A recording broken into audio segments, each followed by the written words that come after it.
आज मुल्क पे कुर्बान होने के लिए इतनी तैयार हो चुके हैं कि उन्हें किसी भी विदेशी ताकतों में मुसलमान चाहे विदेशी ताकतों का हमारे हिंदुस्तान को कोई खौफ नहीं है।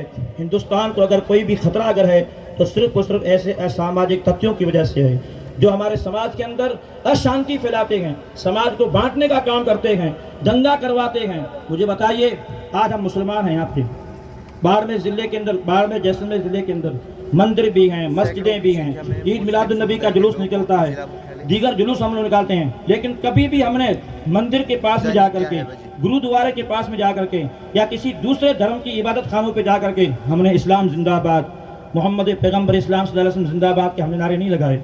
हमने वहां जा करके हिंदुस्तान जिंदाबाद के नारे लगाए। याद है आप सबको? हम लोग मुख्य बाजार में जब जाते हैं सिर्फ और सिर्फ हमारे हिंदू भाइयों की जो एकता है, आपसी भाईचारा है, वो हमारे प्रति है। हम लोग एकजुट रहें। हम जब भी ऐसे स्थान पे जाते हैं तो हिंदुस्तान जिंदाबाद के नाम लगाते हैं। आप सब लोग गवाह हैं। और बहुत सारे लोग मुझे भी कहते हैं कि तुम डरते हो, तुम्हें ऐसा नहीं करना चाहिए। मैं कहता हूँ मैं इस चीज़ से नहीं डरता हूँ। मुझे सिर्फ और सिर्फ अगर कोई प्यारा है तो मेरा मुल्क हिंदुस्तान प्यारा है। हमारे यहाँ की गंगा जमुनी तहजीब वो प्यारी है। हमारे बुजुर्गों ने, मैं अपनी आंखों से देखता था, मैं जब 91 और 92 में जब 5th क्लास पढ़ने के लिए स्कूल जाता था, मेरी ढाणी से एक बस्ती की तरफ स्कूल जाता था, तो बीच में हमारे चौधरियों के घर आते थे। तो चूँकि सुबह सुबह सवेरे गर्मी के मौसम में स्कूल जल्दी लगती थी, तो सुबह सुबह नाश्ता नहीं मिलता था, तो हम लोग घर से निकलते, बीच में चौधरियों की ढाणियाँ आती थी, वहाँ हमारे क्लास फॉलो के बच्चे थे, वहाँ के होते थे, हम लोग पहले उनकी ढाणी जाते, वहाँ राबड़ी वगैरह बनती थी, राबड़ी नाश्ते में जो बनती थी, तो हम लोग एक ही थाली में बैठ करके, वो चौधरियों के बच्चे हम सब एक ही थाली में वहाँ नाश्ता करते और फिर वहाँ से हम लोग आगे स्कूल की तरफ जाया करते थे। वो चीज़ें आज भी हमें याद है।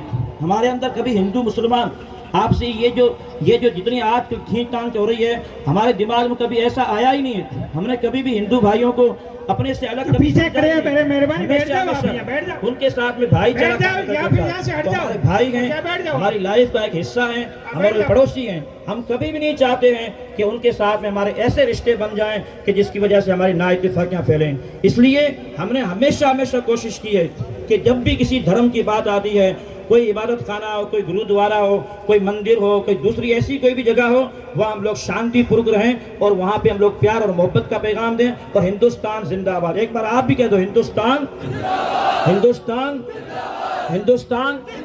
हम लोग हमेशा हिंदुस्तान और वतन परस्त रहे हैं।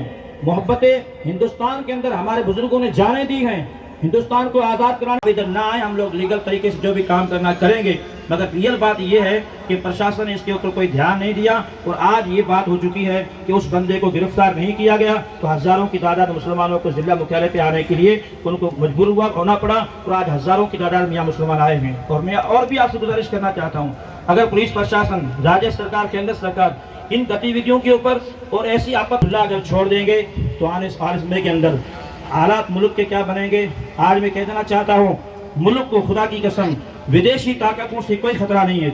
हमारा मुल्क इतना सक्सेसफुल हो चुका है, इतना महफूज हो चुका है। मुल्क के नौजवान मुल्क की हिफाजत के लिए